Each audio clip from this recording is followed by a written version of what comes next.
This is how I broke my mind. A 10-gram mushroom trip report sent in by a subscriber. June 23rd, 2023. I've been cultivating magic mushrooms since December of last year, and I've successfully grown 5 strains of cubes, ranging from B+ to Jack Frost. The most I've ever taken prior to this trip was perhaps 7 grams of Jack Frost. However, I knew a couple of months into growing shrooms that I wanted to make the leap for 10+ gram trips. I was certain there was another facet of the psychedelic experience lurking in the vicious waters of megadosing. So in celebration of my most recent harvest of Stargazer, I finally dove deep with 10 grams dried. Normally, I would play Vaporwave on my PC and dim the bedroom lights. However, I was on the phone with a platonic girlfriend from high school, and we haven't spoken to each other in maybe 2 to 3 years, so I invited her to stay on the phone with me as I tripped. She was already curious about trying mushrooms, so she tagged along. I grinded the 10 grams into a fine powder with my trusty coffee grinder, and I shot the nasty blue stuff down with some water in a highball glass, slamming down another litre of plain water after the initial concoction. And this is my go-to method for a guaranteed potent trip. Lemons need not apply. Generally, it takes about 15 to 20 minutes for my mind to detect the come up. However, the buzzing in the back of my head and mushy frontal lobe feeling came on almost immediately after guzzling down the water. I generally use this time before liftoff to doodle something in my sketchbook, or some other productive means to distract me from the inevitable bubble guts feeling. I took my last monotub of Stargazer outside to pick and process for drying. After the shrooms were placed in the dehydrator, I came back to my room and sat on the bed. The walls of my room were spinning, as did its stucco texture. I pointed out to my friend that I saw the silhouette of a deer prancing about the room within the texture of the walls, and that I should probably stand up and pace around. Moving my body generally keeps me planted in reality if the trip turns unpleasant. However, the massive dose I took wasn't allowing for any possible escape from its grip.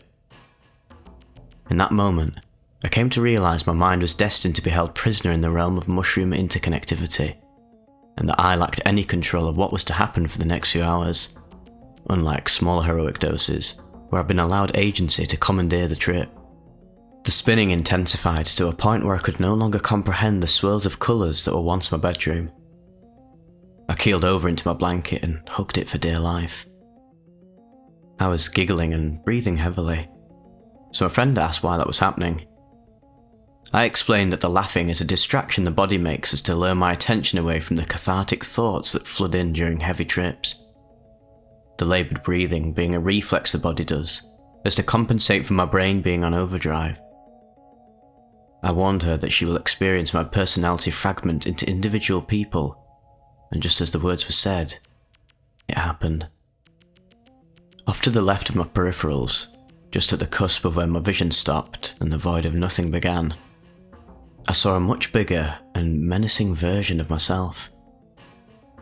For a moment, I just watched him, and he leered back in return. I was whimpering, "Fuck," and "He wants me," between heavy breaths, still clutching my blanket as if it were a life preserver amidst a sea of introspection. After watching me struggle to breathe for a time, that other side of me finally stepped into my world, shoving me into the blanket over and over again like a ruthless bully. Every shove disoriented me to a point where I could no longer comprehend what was up or down, let alone understand how to communicate with my body. The need to stand up as one last futile attempt to stay planted in reality.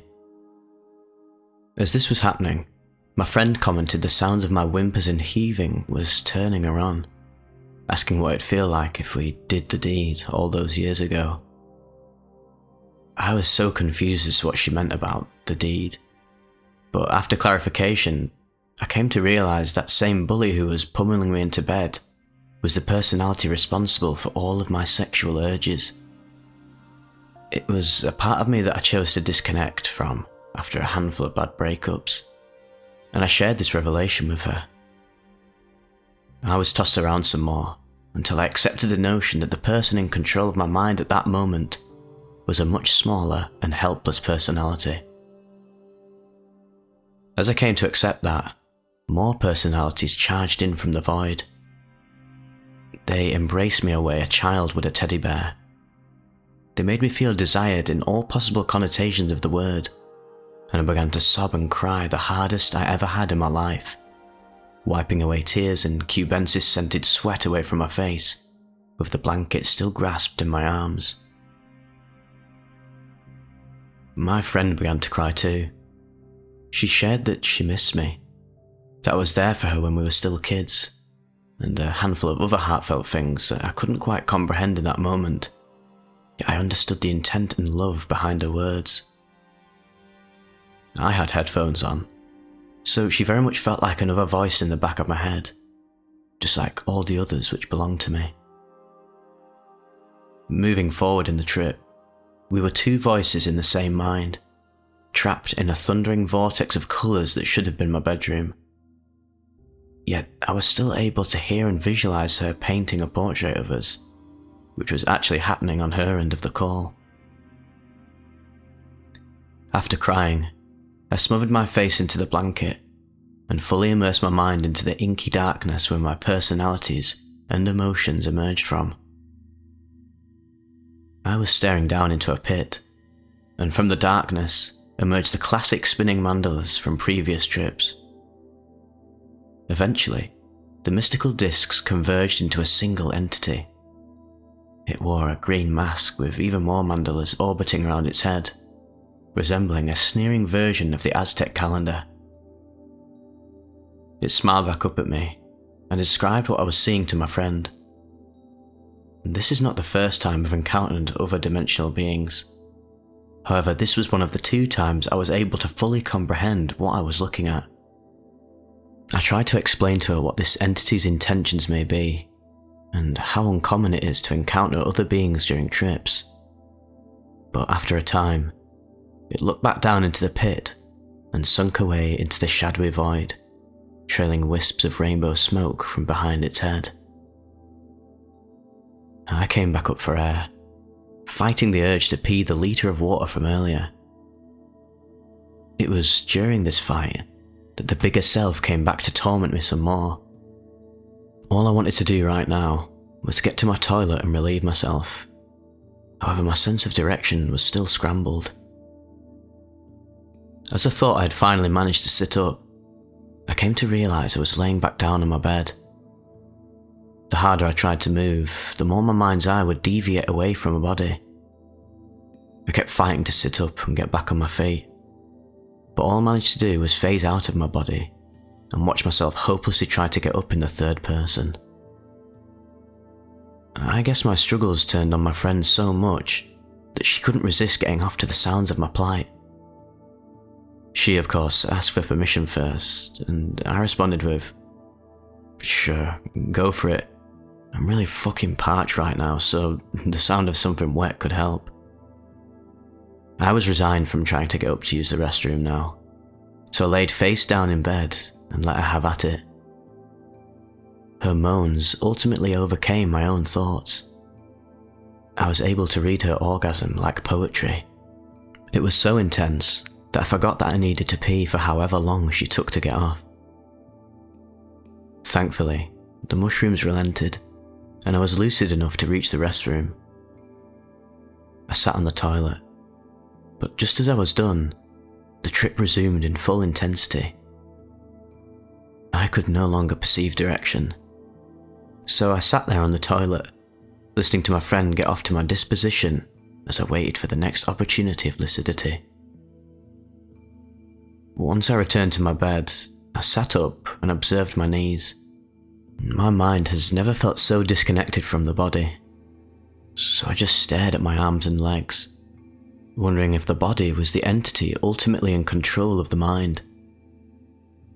I pondered some more about that until I eventually drifted into ego death. Although words and time bear no meaning in this state, not the first time I've experienced it, I quickly snapped back into the scrambled reality where my friend was waiting for me. Scared out of my mind, I shared with her that I saw God. She asks, "What do you mean?" like he's standing there in front of you right now. I told her that it's not a person, that it's always there, and you can never unsee it. I cried some more, but now in fear of dying again. In the ego-death state of mind, time bears no meaning. So despite the experience objectively lasting a handful of seconds, it subjectively felt like an eternity. I saw the fabric of my reality unravel into meaningless vibrating colours, facing the illusion that I ultimately had no control of my own thoughts and emotions. The mushrooms mercifully relented yet again, and between sobs, I reflexively told my friend that nothing is real, that we're all just made up thoughts in somebody else's head. She's not the first girl I've regretfully told this to, and I confided that detail as well. However, she did attempt to refute the claims I'd just made, upset that I took her love and emotions for me, which she declared as real to her, for granted. Eventually, it came time for her to go to bed, so we said our goodnights. The trip reduced down to the intensity of a 5-grand trip, so I took this opportunity to rise out of bed and get some fresh air. I stood outside, and despite the light pollution being so terrible in LA, I was able to gaze up at the stars and see far more than what I normally thought was possible within the bounds of the county. I had an opportunity to watch a satellite scuttle by, so I guess there is some kind of truth behind the name given to the stargazer strain. Lost in the sight of stars, I reflected back on the more intense parts of the trip. More specifically, the bigger version of myself and his brutality.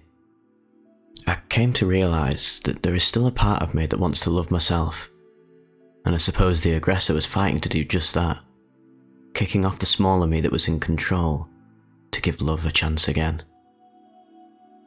This was 3 days ago, and I absolutely feel at peace. My forehead is still feeling tingly from the trip, so I'm considering a smaller heroic dose soon. Too long, didn't read.